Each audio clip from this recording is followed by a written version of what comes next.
नमस्कार। Social media ने क्रांति कर रखी है। पिछले 1 दशक में जिस तरीके से हम लोगों के लिए एक बहुत आसानी सा माध्यम दिया है अपने विचार प्रकट करने के लिए, अपनी बातचीत रखने के लिए और सबसे सुखद और बढ़िया काम जो हुआ है व्हाट्सएप के ज़रिए जिसको हम सब लोग बहुत अगर मैं हिंदी में एक शब्द भोगना कहते हैं जैसे भोगते हैं, बातचीत करने के लिए बहुत आसान हो गया है। देश-विदेश में बैठे अपने मित्रों, बच्चों बड़ों से बातचीत करने में बहुत आसानी हो गई है और जो इसके अलावा जो खास तौर से जिस सुविधा जो हमें मिली हुई है, उसमें विचारों के आदान-प्रदान को लेकर के वो चाहे ट्विटर पे हो, व्हाट्सएप पे हो या और अन्य माध्यमों पर हो।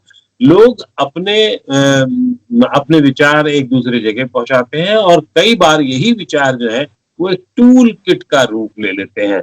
जैसा कि हम सब जानते हैं कि इस टूल किट को लेकर के इस समय काफ़ी बवाल मचा पड़ा हुआ है देश में, खास तौर से सरकार विपक्ष के बीच में एक अघोषित सा युद्ध मचा हुआ है। लेकिन इसी के साथ-साथ सरकार ने जो सोशल मीडिया पे पिछले दिनों एक कमर उनकी उनके पेच कसने का जो क्रम शुरू किया है, वो अपने आप में एक उल्लेखनीय कदम है जिसको माना जा सकता है कि हाँ, इससे कुछ सुधार होंगे। सुधार हो सकते हैं, लेकिन वो सुधारों के पहले के सुधार क्या होने चाहिए, सुधारों के बाद के सुधार क्या होने चाहिए और अब जो सरकार ने कहा है कि अब आप फर्जी नाम से जितने भी अकाउंट बनाए रखते हैं, वो नहीं चलेंगे, कोई फर्जीनामा नहीं चलेगा। इन सब पूरे मामले पर हमारे साथ बातचीत करने के लिए एक ऐसे सज्जन हैं जो जिस पर ये टिप्स पे पूरी इनकी चीजें हैं। कहने का तो ये वकील हैं, लेकिन वकील से ज़्यादा इन्हें तकनीकी पूरा ज्ञान है। बहुत-बहुत स्वागत है विराग जी आपका। आप ने तो जिस अभियान को जिस मोड़ पे ला दिया है और आपकी वजह से कई सरकार ने भी बहुत सारी चीजें मानी हैं और मानने ना मानने की प्रक्रिया आगे चल रही है। लेकिन आज जो एक खबर आई है कि व्हाट्सएप पे या और सोशल मीडिया अकाउंट पे अगर फर्जी नाम से जो चीजें चल रही उनको रोका नहीं गया और उनके कंप्लेंट अफसर ने उनसे 24 घंटे में कार्रवाई नहीं की, तो बड़ी कार्रवाई, बड़ा एक्शन लिया जा सकता है। इस घटना को आप कैसा देखते हैं, किस तरीके से देखते हैं और क्या समझते हैं इसको? ये बहुत ही दिलचस्प है, अच्छी है और अगर खबर को बोलूं तो ये एक नई बोतल में पुरानी शराब है, क्योंकि ये जो बातें हैं, इन बातों की जो पृष्ठभूमि है, 2011 में जो नियम बने थे, उन नियमों में भी इन बातों का प्रावधान था और उन नियमों का तत्कालीन सरकार के समय में सोशल मीडिया कंपनी पालन नहीं कर रही थी। तो के.एन. गोविंदाचार्य ने जून 2012 में दिल्ली हाईकोर्ट में जो याचिका दायर की, उसके अनेक मुद्दों पर हाईकोर्ट में सुनवाई हुई, फैसले हुए और उन पर अमल नहीं हुआ और अब 9 साल बाद उन विषयों पर चर्चा हो रही है, कुछ अमल होने की कोशिश हो रही है। यह देखना सुखद है और सोशल मीडिया के बहुत सारे पहलू हैं, जैसा आपने बताया कि बहुत हमारे जीवन में जरूरी हो गया है, बहुत अच्छी बात है, फ्रीडम ऑफ एक्सप्रेशन है। लेकिन एक पुराना जजमेंट है सुप्रीम कोर्ट का, एक प्रिंटिंग न्यूज़पेपर के बहुत बड़े अखबार के बारे में जजमेंट था और उसमें उन्होंने बोला था कि जो अखबार है, वो अखबार और वो जो उसको चलाने वाली कंपनी है, उस लीगल एंटिटी के लीगल ऑब्लिगेशंस अलग हैं और अखबार का जो कंटेंट है वो फ्रीडम ऑफ एक्सप्रेशन के दायरे से दूसरी बात है। तो इन कंपनियों की जो कानूनी जवाबदेही है और उसके कई सारे पहलू हैं, उन पहलुओं पर पिछले कई महीने से बहस हो रही है। कितने अंजाम तक पहुंचेगी मुझे मालूम नहीं है। जहां तक इस बात की बात है कि ये जो फर्जी अकाउंट्स वाली बात है, इस फर्जी अकाउंट वाली बात के बारे में जो नए नियम हैं, नए नियमों में रूल 3(2)(b) है जो, तो उस नियम के तहत अब अगर कोई फर्जी अकाउंट है, उसकी शिकायत होती है तो उस पर 24 घंटे में कार्रवाई करना इन कंपनियों के लिए लाजमी है। लेकिन अगर नहीं किया तो क्या कार्रवाई होगी, इस बारे में बहुत ज्यादा स्पष्टता नहीं है। जी, लेकिन क्या ये सचमुच फेक अकाउंट एक इतनी बड़ी समस्या है या ये इतना विकराल है जिस पर अभी अभी जब खास तौर से मैं अगर थोड़ा सा पीछे चलूंगा तो जो सरकार और सोशल मीडिया कंपनियों में एक विवाद चल रहा है, उससे बड़ी मैं उस पे बाद में आऊंगा, लेकिन क्या इस समय ये मतलब इतनी बड़ी समस्या है कि इस पर पहले फोकस किया जा रहा है, इस पर काम किया जा रहा है। और नेताओं और सेलिब्रिटी का इससे रिश्ता नाता किस तरीके का है? नहीं, देखिए ये समस्या तो शुरू से बहुत बड़ी थी और ये पिटीशन में इस बात का पूरा जिक्र किया गया था। और ये समस्या का इसका स्वरूप अगर इस तरीके से समझें कि ये कंपनियां फेसबुक, गूगल, ट्विटर और जो सोशल मीडिया कंपनियां हैं, ये अमेरिका में अपना एनुअल रिटर्न फाइल करती हैं और उस रिटर्न में उन्होंने बताया है पहले कि उनके जो टोटल यूजर्स हैं उनमें से 8 से 10% यूजर्स डुप्लीकेट हैं, फर्जी हैं, बोगस हैं।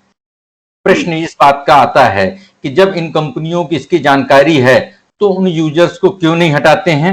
ये पहला प्रश्न है।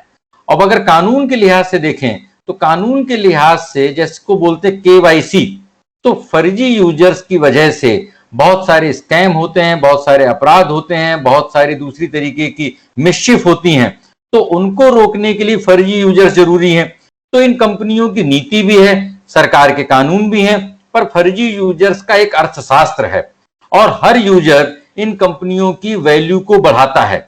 अब अगर एक फर्जी अकाउंट खुलता है तो उसकी वजह से इन कंपनियों की वैल्यू, जो वैल्यूएशन जो हम लोग देखते हैं, हजारों रुपए बढ़ जाती है। और जब उस फर्जी अकाउंट से पूरा जब उसमें ऑपरेशन चालू होता है, उस ऑपरेशन से इनके टर्नओवर, इनका रेवेन्यू, सारी चीजें बढ़ती है। तो उस पूरी जो पैरेलल अर्थव्यवस्था है और उस अर्थव्यवस्था का राजनीतिक दलों ने, कॉर्पोरेट्स ने पूरा लाभ लिया।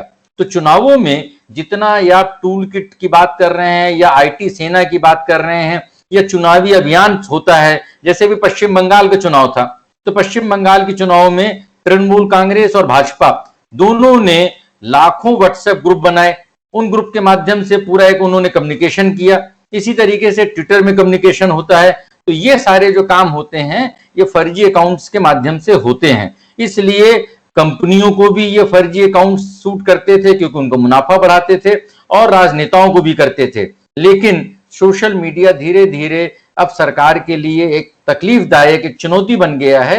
इसलिए अब उन पुराने नियमों को एक नए तरीके से संवार कर इन कंपनियों पर कड़ाई बरती जा रही है। लेकिन देर आए दुरुस्त आए, जो भी हो रहा है समाज और देश के हित में है। विराट जी, क्योंकि आपने इस पर पूरी काफी किताबें भी लिखी हैं और आप अन्य मोर्चों पर भी बहुत सक्रिय रहे हैं, ये अपराध जिनका आपने बहुत हल्का सा जिक्र किया है, ये किस तरीके के अपराध होते हैं? आम आदमी का उससे कितना नुकसान होता है? किसी को फायदा होता है, ये बात तय है कि किसी को फायदा, मतलब ये हो गया कि कंपनियों को फायदा होगा, पॉलिटिकल पार्टीज को फायदा होगा, लेकिन आम आदमी जो इसको अगर या तो वो मौज मस्ती की चीजें हो जाती हैं या ये सही में बड़े अपराध के रूप में, आर्थिक अपराध के रूप में भी सामने आती, इस पे भी अगर आप कुछ खुलासा कर सकें तो अच्छा रहेगा। देखिए, एक जो भी अपराध होते हैं सोशल मीडिया में, वो गुमनाम अकाउंट्स के माध्यम से ही होते हैं। कोई भी परिचित व्यक्ति अपने अकाउंट से अपराध नहीं करेगा क्योंकि उसके पकड़े जाने का डर है। इसलिए अपराध की जो सबसे पहली जरूरत है वो है फर्जी अकाउंट। जिस तरीके से फर्जी राशन कार्ड, फर्जी आधार कार्ड, फर्जी बैंक खाता से नौकरियां लगती हैं, उनसे दूसरी तरीके के जो सरकारी योजनाओं में स्कैम होते हैं, इसी तरीके से सोशल मीडिया के माध्यम से सारे स्कैम, घोटाले, अपराध, मिसचिफ, बच्चों और महिलाओं के खिलाफ अपराध, सेक्स अपराध, ब्लैकमेलिंग, एक्सटॉर्शन, ये जितने भी सारे अपराध होते हैं, इन अपराधों की प्राथमिक जरूरत है एक फर्जी अकाउंट। उन फर्जी अकाउंट्स में कई बार सेलिब्रिटीज के नाम से बनाए जाते हैं जिससे लोगों को धोखा दिया जा सके। कई बार वो हंसी खुशी के लिए पैरोडी अकाउंट्स बनाए जाते हैं जिसका कोई अपराध करना मकसद नहीं है। उनका मकसद एक किस्म की एक सटायर है जो कि लोकतंत्र में बहुत ही उनको बहुत खराब नहीं माना जा सकता। लेकिन मैं एक आपको वाकया बताऊं कि कुछ साल पहले की बात है, हरियाणा की एक महिला, उसके नाम से फर्जी अकाउंट बन गया और उस फर्जी अकाउंट को पूरी कोशिश के बावजूद वो नहीं ठीक करवा पाई।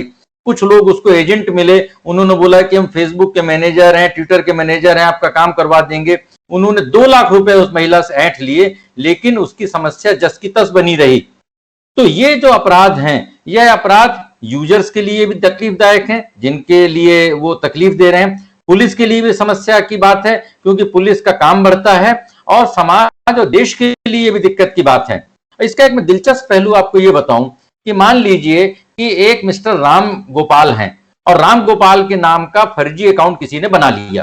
तो जब फर्जी अकाउंट बनाया जाएगा राम गोपाल के नाम का, तो ये कंपनियां उससे कुछ भी नहीं मांगेंगी, सिंपली बना देंगी। लेकिन जब राम गोपाल के अकाउंट बन गया और राम गोपाल ने कंप्लेंट किया कि भाई ये फर्जी अकाउंट आप हटाइए, तो ये कंपनियां बोलती हैं कि आप एक लिखित शिकायत दीजिए, पुलिस की शिकायत दीजिए, एक एफिडेविट दीजिए, अपना केवाईसी दीजिए, और ये सारे काम भारत में नहीं विदेश से बैठे इनके अधिकारी करते हैं और उसकी कोई समय सीमा निर्धारित नहीं है। तो अब नए नियमों में स्पष्टता यह है कि इन कंपनियों का शिकायत अधिकारी भारत में रहेगा, शिकायत मिलने पर 24 घंटे के भीतर उसको कार्रवाई करनी पड़ेगी, और अगर कार्रवाई नहीं करेगी तो इस कंपनियों की जिम्मेदारी रहेगी। इस लिहाज से यूजर्स के लिए यह बहुत सुखद बात है। नहीं, लेकिन जब ये अकाउंट बनाते हैं तब तो मिनटों में बन जाता है अकाउंट, और जब हटाना होता है जो ज्यादा बड़ा काम है, जो ज्यादा जरूरी है, जिससे किसी की क्षति पहुंच रही है, जिससे किसी की मानहानि हो रही है, वो अकाउंट जब आप हटाना होता है तो आप 36 तरीके के एफआईआर, पुलिस से एफआईआर कराना कितना आसान है हम सब जानते हैं, बाकी और काम कराना कितना आसान है हम सब जानते हैं। तो वो जो मानसिक प्रताड़ना होती है वो बहुत बड़े स्तर पर होती है। अभी अक्सर ये देखा गया है कि चाहे वो अमिताभ बच्चन हो या नई नई हीरोइन हो या राहुल गांधी हो या प्रधानमंत्री हो या और नेता हो, इन सब के नाम पे कहीं ना कहीं फर्जी अकाउंट बने पड़े हुए। ये अकाउंट आम सामान्य समाज को कितना नुकसान पहुंचा सकते हैं? मुझे लगता है कि शायद ये नुकसान भी ज्यादा पहुंचा सकते हैं, क्योंकि राहुल गांधी के नाम से न जाने क्या क्या चीजें फर्जी प्रसारित की जाती रहेंगी, न जाने क्या क्या चीजें प्रधानमंत्री के नाम से प्रसारित की जाती रहती हैं, न जाने क्या क्या चीजें अमिताभ बच्चन के नाम से क्या क्या आती जाती रहती हैं। तो इन पर भी शायद रोक लगाना बहुत जरूरी है, और तत्काल रोक लगे तो ज्यादा अच्छा है। नहीं, देखिए ये जो समस्या है ये रक्त बीज की तरह है।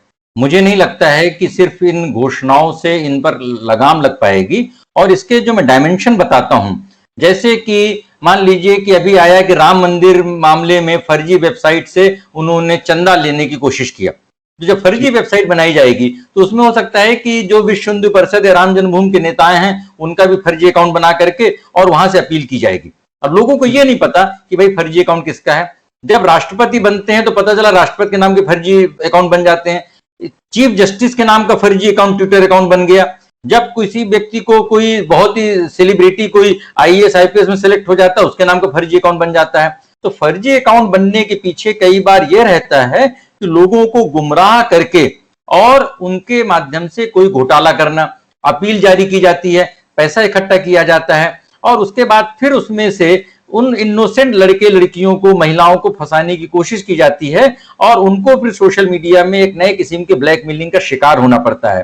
तो एक बड़ी सीधी सी बात है कि जो सामान्य जीवन के नियम है वही डिजिटल जीवन के नियम है। अगर सामान्य जीवन में आप सब काम के लिए केवाईसी है, अगर आपको किराएदार रखना है तो केवाईसी है, दुकान खोलना है तो केवाईसी है, बिजली का कनेक्शन लेना है तो केवाईसी है, इसी तरीके से सोशल मीडिया की अपनी एक डिसिप्लिन होनी चाहिए, उसकी अपनी एक अकाउंटेबिलिटी होनी चाहिए, जिससे कि एक ग्रेशम सलाह है कि खोटे सिक्के अच्छे सिक्कों को प्रचलन से बाहर कर देते हैं। तो जो फर्जी अकाउंट हैं इसकी वजह से सोशल मीडिया का जो वातावरण विषाक्त हुआ है, इसको देखा जाए तो फ्रीडम ऑफ एक्सप्रेशन के खिलाफ है। इससे अच्छे लोग सोशल मीडिया से दूर भागते हैं। तो इन जो दागी लोग हैं इन पर कार्रवाई कंपनियां करें, इसके लिए सरकार को समुचित दबाव बनाना चाहिए, राजनीतिक उसमें लाभ हानि के गणना किए बगैर। इससे सोशल मीडिया स्वस्थ होगा और समाज भी बेहतर बनेगा। क्या ये सब इतना आसान काम है जितना हम समझ रहे हैं कि फर्जी अकाउंट है उसको तत्काल बंद कर दीजिए, या नेताओं के नाम पर चल रहे या अभिनेताओं के नाम पर चल रहे, चर्चित शख्सियतों के नाम पर चल रहे अकाउंट को बंद करना उतना आसान है? और या ये सामान्य प्रक्रिया अगर ये शुरू करेंगे तो फिर धीरे धीरे करके हो जाएगा? ये क्या लगता है? नहीं, देखिए ये बहुत ही, इसके लिए इच्छा शक्ति चाहिए, और तकनीकी का काम तकनीकी से 2 मिनट में संभव है। इन कंपनियों को पता है कि फर्जी अकाउंट कौन से हैं। मान लीजिए कि किसी एक एड्रेस से, किसी एक कनेक्शन से 500 लोगों के अकाउंट चल रहे हैं, तो इन कंपनियों को तुरंत पता चल जाता है कि ये 500 अकाउंट्स फर्जी हैं। जो टूल किट का मामला क्या था कि अगर एक ही कंटेंट कई जगह से सर्कुलेट हो रहा है तो पहले नंबर पर इन कंपनियों को पता है कि फर्जी अकाउंट कहां हैं और इन्हें उन फर्जी अकाउंट्स को खत्म करना चाहिए या उन अकाउंट्स को शोकॉज नोटिस देना चाहिए। ये कंपनियां दावा करती हैं कि हम लगातार इन अकाउंट्स के खिलाफ कार्रवाई करते हैं, पर इनके दावे इतने कमजोर हैं कि अगर ये 2 कदम आगे बढ़ती हैं तो 100 कदम पीछे चली जाती हैं और उन फर्जी अकाउंट्स को खत्म करने के लिए इनके पास इच्छा शक्ति नहीं है, क्योंकि उन फर्जी अकाउंट्स के माध्यम से कई गंभीर अपराध होते हैं, जैसे ड्रग्स का कारोबार होता है, वेश्यावृत्ति का कारोबार होता है, उनसे शराब और बच्चों में नशे की लत लगाने के कारोबार होते हैं, जो लेट नाइट पार्टी के जो इनविटेशन होते हैं वो उनके माध्यम से होते हैं, जो अवैध जो सेल परचेज होते हैं, काउंटरफीट जो होते हैं वो उनका होता है, जो पुरानी कलाकृतियों की खरीद फरोख्त होती है वो होता है, फर्जी पासपोर्ट और वीजा के जो रैकेट बनाए जाते हैं वो बनते हैं, मॉडलिंग, फिल्म इंडस्ट्री में नौकरी या रोल या सारे दावे, इन सारी चीजों के लिए एक पूरा फर्जी वातावरण बनाया जाता है और उसको रोकना ये कानूनी लिहाज से बहुत जरूरी है। और इसकी शुरुआत जब होगी और ये कंपनियां लोगों को पूछें, उनको बताएं कि ये रिड्रेसल मैकेनिज्म है, ग्रीवांस ऑफिसर का ये मोबाइल नंबर है, ये टोल फ्री नंबर है, यह एड्रेस है, आप अपनी समस्या को बनाइए और सरकार ने जो नए नियम बताए हैं उसके तहत जो भी कंप्लेंट आएगी उसका कंप्लेंट का रजिस्ट्रेशन नंबर देना जरूरी है और मंथली रिपोर्ट में बताना जरूरी है कि कितनी समस्याओं का समाधान हुआ। पर यह सारी बातें तब होंगी जब सरकार इसमें मुस्तैदी से डटी रहेगी। फिलहाल ऐसा लगता है कि सरकार एक राजनीतिक गुणाभाग के तहत ही कार्रवाई कर रही है, लेकिन उन्हें एक देश हित में मजबूती से इस कार्रवाई को लगातार आगे बढ़ाते रहना है, तभी इसके परिणाम दिखेंगे। आपको और क्या क्या समस्याएं ऐसी नजर आती? हम लोग ये बाहरी तौर पर एक देखते हैं तो जो आपने बताया, और खासतौर से व्हाट्सएप पे जो जो ग्रुप चलते हैं और दुनिया भर की बर्बादी के कार्यक्रम जितने होते हैं, रात दिन के, रात काली स्याह वाले काम जितने भी होते हैं वो व्हाट्सएप ग्रुप से होते हैं, बहुत आसानी से उपलब्ध होते हैं। जिन दिनों लॉकडाउन था, लोगों को शराब नहीं मिल रही, पता लगा शराब तक उसी से पड़ने लगती थी, और जो सेक्स और वेश्यावृत्ति से जुड़े हुए बहुत सारी चीजें होती हैं। तो इसके अलावा भी आपको कई और ऐसी समस्याएं सोशल मीडिया में हैं जो नजर आती होंगी, जो बहुत बड़ी है। नहीं, देखिए, सोशल मीडिया की 2 समस्याएं लोकतंत्र के लिए बहुत बड़ा खतरे का कारण है और पूरे लोकतांत्रिक व्यवस्था के लिए बहुत बड़ी चुनौती है। और वो पहली बात है फेक न्यूज। तो फेक न्यूज, जो सही न्यूज है उस न्यूज को लोग गलत मानते हैं और फेक न्यूज को लोग सही मानते हैं। तो वो फेक न्यूज फैलाने के लिए बोगस अकाउंट्स के माध्यम से वो न्यूज फैलाई जाती है। और जो दूसरी बड़ी समस्या है कि चुनावों के समय में वो फेक अकाउंट्स के माध्यम से चुनावी जो पूरी युद्धबंदी होती है, और चुनाव आयोग ने सोशल मीडिया की जो गाइडलाइंस बनाई थी अक्टूबर 2013 में, उन नियमों का जो उल्लंघन होता है वो सारी बातें इन्हीं अकाउंट्स के माध्यम से होती है। और दुखद बात यह है कि अगर आप उन अकाउंट्स के खिलाफ कार्रवाई भी करना चाहें तो नहीं कर सकते हैं, क्योंकि जो बोगस अकाउंट्स हैं उनका जो पीछे की बैकग्राउंड है वो भी नहीं पता चलती कि ये अकाउंट्स किसका है। आप इसके अलावा एक और बहुत बड़े मुद्दे को लेकर के आगे बढ़ते रहे और आपने कहा है कि सरकार को इन सोशल मीडिया कंपनियों के खिलाफ में उनके खास तौर से उनका जो ई कॉमर्स का व्यवसाय है उसको लेकर के आप अक्सर बहुत सारी बातें कहते रहते हैं। ये आखिर ये बात सरकार को या सरकार में बैठे लोगों को क्यों नहीं समझ में आती कि जो सरकार का नुकसान हो रहा है, सरकार की आय का नुकसान हो रहा है, उस पर क्यों नहीं नियंत्रण हो सकता है? या ये जो पैसा यहाँ का हो, बिजनेस यहाँ का हो, जिसको कि आप कहते हैं कि अब वो $100 बिलियन तक पहुंच जाएगा अगले 1-8 साल में, तो वो उस पर अगर गवर्नमेंट को टैक्स मिले तो बहुत कुछ बदल सकता है। वो क्यों नहीं सरकार कर पाती है? नहीं, देखिए, एक सोशल मीडिया से एक समस्या का आपने एक नया एस्पेक्ट दिया है, लेकिन इसको इस तरह से समझें। मान लीजिए कि मुंबई में धारावी है, जो सबसे बड़ी हिंदुस्तान की इल्लीगल अवैध झुग्गी झोपड़ी की बस्ती है।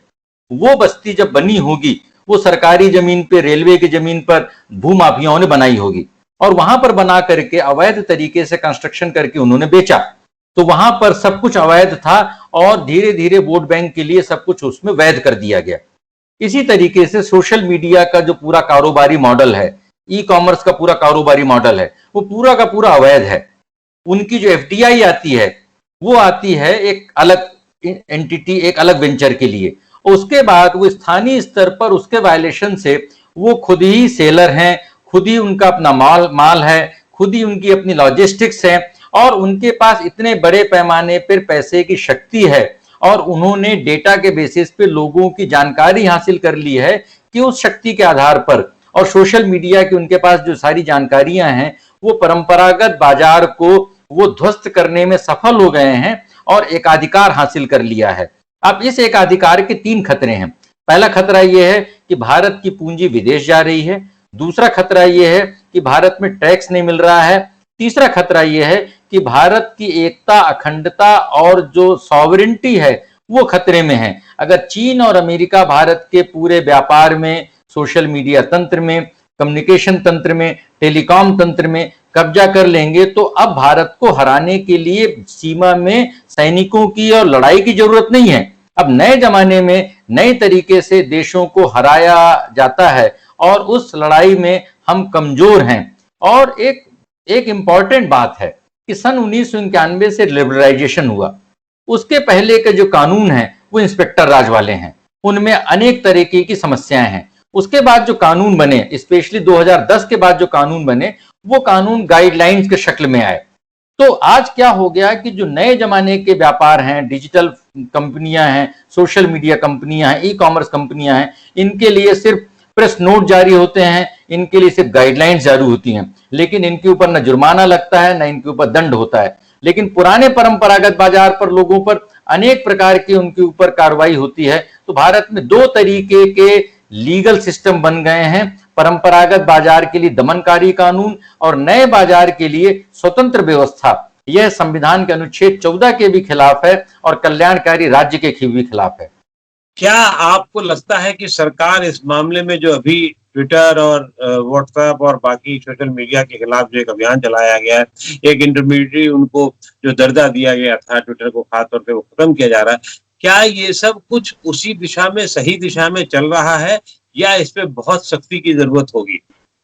नहीं, ये एक सही दिशा में उठाए गए छोटे लेकिन गलत तरीके के कदम हैं। जिस तरीके से सरकार कार्रवाई कर रही है उसमें ऐसा लगता है कि राजनीतिक द्वेष है इसमें। और दूसरी समस्या क्या है कि मान लीजिए कि देश में कहीं भी कानून व्यवस्था की प्रॉब्लम आती है तो केंद्रीय गृह मंत्रालय कार्रवाई नहीं करता, पुलिस कार्रवाई करती है। इसी तरीके से अगर फेसबुक, ट्विटर, इंस्टाग्राम से किसी को दिक्कत है तो रेगुलेटरी नेटवर्क होना चाहिए, हमारे पास कानून होने चाहिए। लेकिन हर विषय पर केंद्रीय आईटी मंत्रालय पहल करने लगता है, इसका मतलब जहां पर पहल नहीं करेंगे तो वो नहीं हो पाएगा। अगर आज गाजियाबाद में ट्विटर के एमडी को एक एफआईआर के बाद पेश होने के लिए बोला गया है तो फेसबुक के खिलाफ भी वो कार्रवाई क्यों नहीं होनी चाहिए?